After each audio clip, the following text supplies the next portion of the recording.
Sarnia police say they've arrested a suspect accused of fatally stabbing a fellow boarding house resident over the weekend. तो बीते Sunday Sarnia Ontario में एक international student थे गुरसीत सिंह 22 साल के थे, इंडिया से आते थे, लैम्पटन कॉलेज के स्टूडेंट थे। उनका बहुत ही एक अपसेटिंग एक इंसिडेंट हुआ और उनको मल्टीपल स्टैबिंग की वजह से उनकी डेथ हो गई।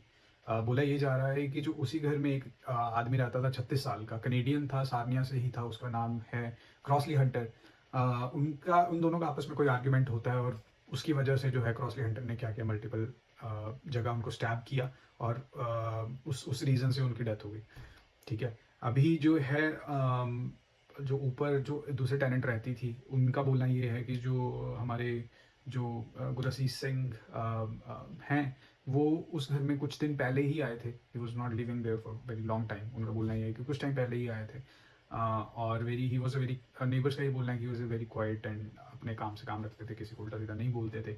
उस पूरे इंसिडेंट की वजह से जो आसपास के लोग हैं, they are in shock and everybody is concerned about the safety and everything of international students। और ये क्वीन स्ट्रीट का इंसिडेंट है सारनिया में।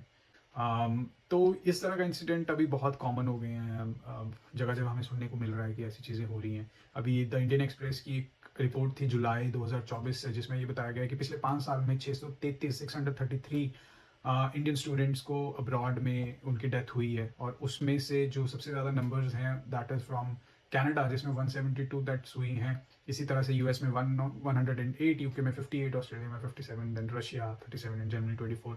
और जो कनाडा में 172 डेथ्स हुई हैं, उसमें से 19 जो हैं वो वायलेंट अटैक्स में हुई हैं। तो ये उनकी रिपोर्ट थी अभी। तो ये नंबर फॉर श्योर अभी और ऊपर चला गया होगा जुलाई के बाद, लेकिन ये हमें दिखाता है कि जो हम जितने भी हमारे इंटरनेशनल स्टूडेंट्स हैं किसी भी कंट्री में, उनकी सेफ्टी कितनी ज़्यादा रिस्क पे, स्पेशली आज के डेट में कनाडा में जो भी ये सारा टेम्प्रेरी रेजिडेंट्स को लेके जितना भी ये इशू चल रहा है, उसकी वजह से कितनी हेट्रेड बढ़ चुकी है लोकल कनेडियंस में। आई मीन हर कोई वैसा नहीं है, लेकिन फिर भी आपको ये जगह जगह इंसिडेंट सुनने को मिल जाते हैं। 2 महीने पहले आई गेस अभी एक अल्बर्टा की न्यूज़ भी थी जहाँ पे ये सिमिलर काइंड ऑफ इंसिडेंट हुआ था। 3 दिन पहले एक शिकागो से न्यूज़ आई है जहाँ पर एक इंडियन इमिग्रेंट को गोली मार दी गई है। अपने वो शिफ्ट पे थे, शिफ्ट पे भी नहीं थे एक्चुअली, अपने जो उनका दोस्त था उसकी हेल्प करने के लिए थोड़ा ज़्यादा देर रुक गए थे और उसके बीच में कोई इंसिडेंट हो गया और उनको गोली मार दी गई और उनकी डेथ हो गई।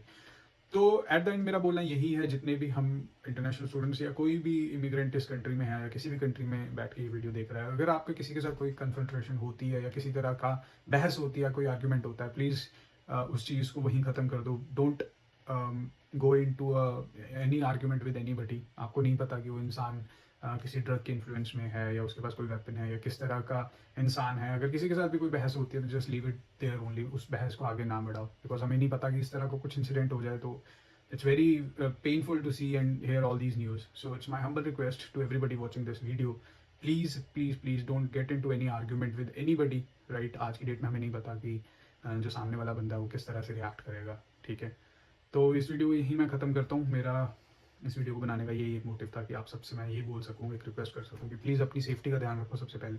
ठीक है, अगर आप किसी भी कन्फ्रंटेशन में पड़ते हो तो बस चुप करके वहाँ से निकल जाओ। 2 मिनट का चुप हो जाओगे तो it will save a lot of energy and इस तरह के इंसिडेंट्स भी कम होंगे। ठीक है, और कनेडियन गवर्नमेंट या किसी भी गवर्नमेंट का काम ये है कि सबकी सेफ्टी का ध्यान दिया जाए। तो आई गेस गवर्नमेंट को इस चीज़ के लिए थोड़ा और ज़्यादा एक्टिव होना चाहिए कि स्पेशली इंटरनेशनल स्टूडेंट्स पे जिस तरह के अटैक्स हो रहे हैं, उस सेफ्टी को थोड़ा ज़्यादा सीरियसली लिया जाए।